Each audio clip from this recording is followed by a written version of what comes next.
After my father suddenly passed away from an unexpected illness, leaving behind a staggering $2 million debt, my mother and brother Tom took matters into their own hands. They decided how to handle my father's inheritance without consulting me, leaving me to bear the brunt of the debt. My frustration with them reached a boiling point, but the thought of their future struggles made me smirk inwardly. I'm Nancy, a 24-year-old single woman working as a nursery teacher at a daycare. I graduated from a junior college and have always lived at home with my father, mother, and my brother Tom, who is close to my age. Since childhood, Tom and I haven't gotten along. A graduate of a prestigious university, Tom looked down on me for my junior college education.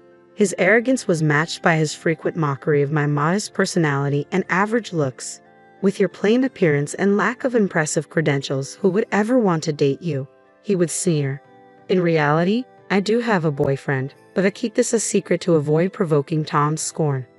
Though Tom's sarcasm used to sting, those days are long behind me. I now take great pride in my work as a nursery teacher, finding immense joy in interacting with children and watching them grow. Tom's words no longer faze me. My mother, who reveres Tom for his prestigious university degree, constantly boasts about him to relatives and neighbors. In stark contrast, I was often treated as an afterthought. It was clear that my mother favored Tom and showered him with preferential treatment.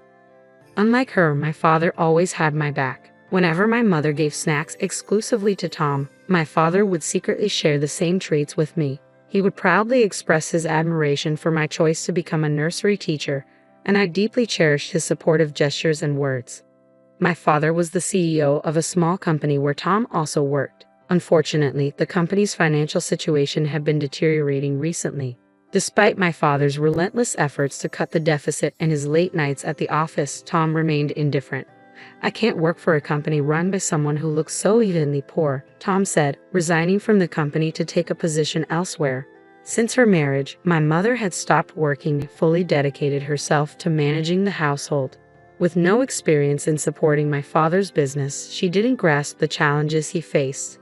Despite witnessing his daily struggles, she criticized him for the company's lack of success. The company is still struggling. If you don't resolve the deficit soon, I won't be able to buy that new bag from the magazine. Honestly, what are you doing every day? You're completely useless, my mother said. She had an insatiable appetite for spending, especially on luxury items, often making impulsive purchases. Her dismissive attitude toward my father, as if she couldn't see the value of his hard work, filled me with outrage. Though I'm no business expert, I've witnessed my father's tireless efforts from a young age and understand how challenging it is to manage a business. My mother, who has been with him for years, should recognize this as well. I couldn't fathom why she would blame him as though he were incompetent. One day, my frustration boiled over, and I confronted my mother, demanding she stop belittling my father. Her response was dismissive and condescending. Why should I be scolded by someone like you? People without an education should keep their opinions to themselves. Don't speak on things you don't understand, she retorted. Tom, seemingly influenced by my mother's attitude, joined in and criticized me harshly. It was clear that despite sharing the same blood, our values and personalities were worlds apart. Nancy, don't let their words affect you. Education doesn't define your worth. Take pride in your role as a nursery teacher. That's what truly matters, my father said. His words of encouragement warmed my heart and bolstered my resolve. Even though part of me wanted to stand up to Tom and felt overshadowed by him, my father's support made me feel fearless. As long as he was by my side, I knew I could face anything. An unexpected event shattered my world. Father, I was horrified to learn that my father had collapsed at work. The company staff who reached out to me said he was rushed to the hospital in critical condition. Without hesitation, I dashed to the hospital, only to find that my mother and brother were nowhere to be seen.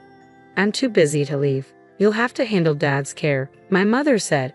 I was stunned by her response. How could she claim to be too busy when my father's life was at stake?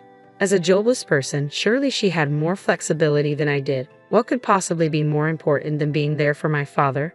In disbelief, I took care of the hospital formalities and listened to the doctor's grim news. My father had acute heart failure and only had a few days left. I visited him as often as I could, hoping to see his smile once more. A few days after his collapse, as if sensing my presence, he briefly regained consciousness while I held his hand. "Dad, I'm so relieved to see you. Do you recognize me? Can you hear my voice?" I pleaded desperately, but he looked at me with a distant, vacant stare before quietly closing his eyes, never to open them again. Until my father passed away, neither my mother nor Tom made any effort to visit him. They only appeared just before the funeral, clearly reluctant to oversee the arrangements. During our conversation there, it became apparent that my father's company had gone bankrupt, leaving behind a $2 million debt. "Inheritances come with debts," my mother said, her tone dripping with disdain. As the funeral proceeded, both she and Tom began to blame my father for the situation. "He was unreliable in life, and now he's left us with this burden. What a curse," they complained. "What are we supposed to do about all this debt?" my mother wondered aloud.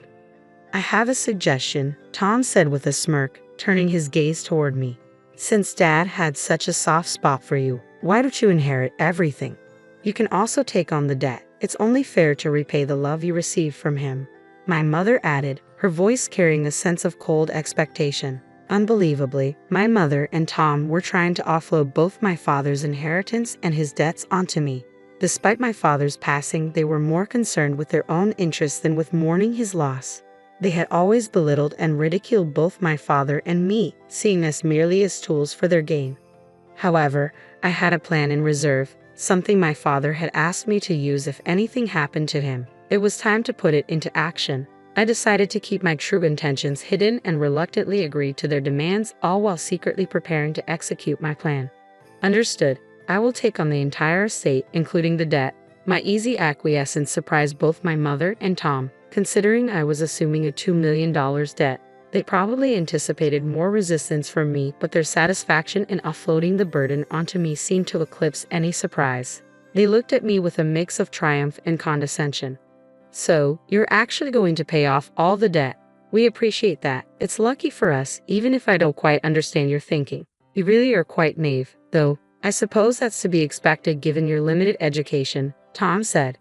My mother and Tom ultimately relinquished their claims to my father's estate. With no other relatives to contest the inheritance, I was the sole beneficiary. After my father's death, I moved out of the home I no longer wished to live in and began a new chapter on my own. It was then that I discreetly set my plan into motion. Several months after my father's passing, one day, "What on earth is this?" Tom, who I hadn't seen in a while, appeared visibly enraged, his face reddening as if he was on the verge of lashing out. His fury was likely triggered by seeing me emerge from a mansion that could only be described as extravagant. "Why is Nancy, who supposedly inherited $2 million in debt and has such a low social status, living in a house like this?"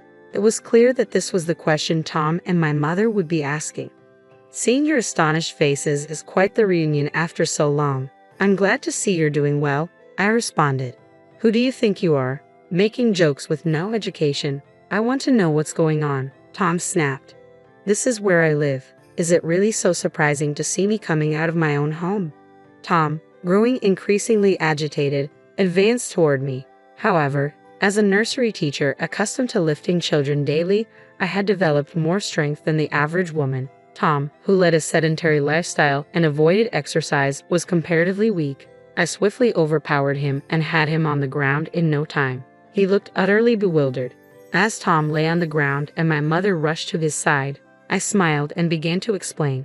"The reason I'm living here is because of the decision you both made to relinquish Dad's inheritance. Before he passed away, my father had been quietly building wealth through real estate to secure our future.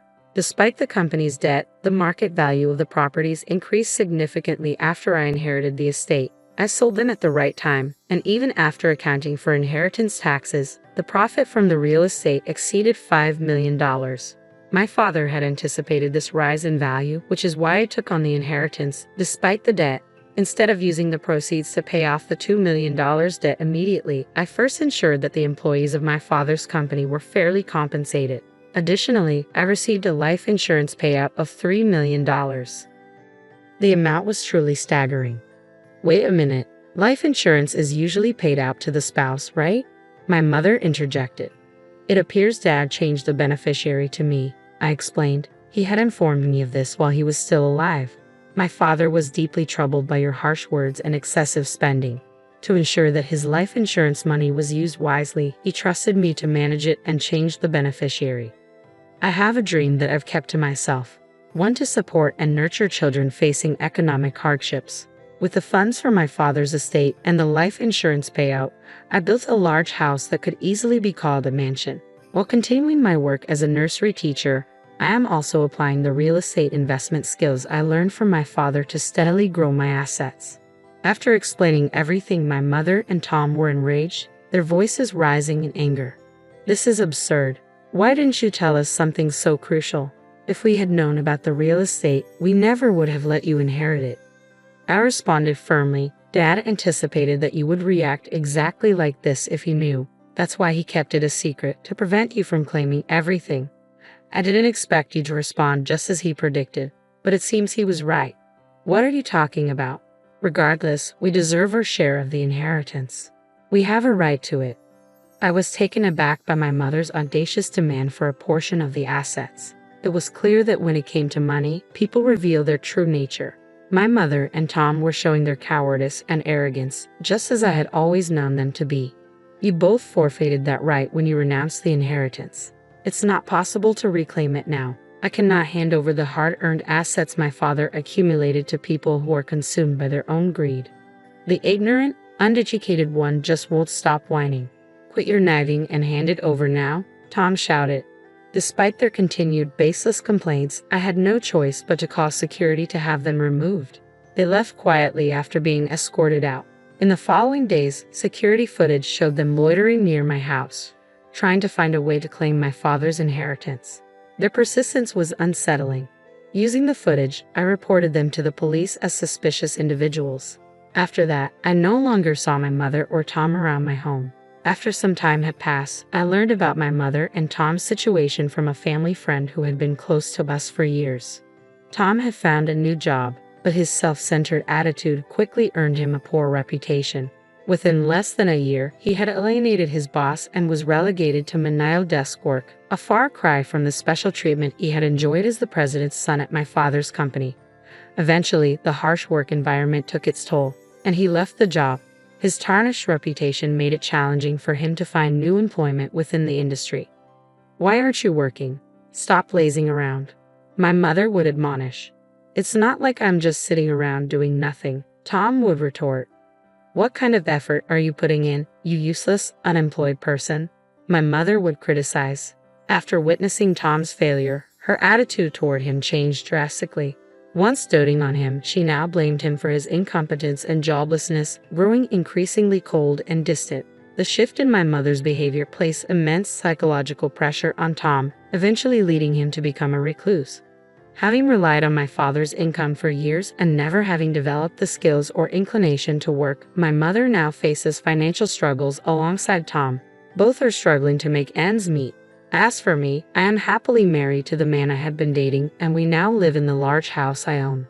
My husband shares my passion for helping children in economic need. Together, we are working towards this dream by setting up the necessary facilities and obtaining the required qualifications. I hold deep gratitude for my irreplaceable father, and with my husband by my side, I am living a fulfilling and purposeful life.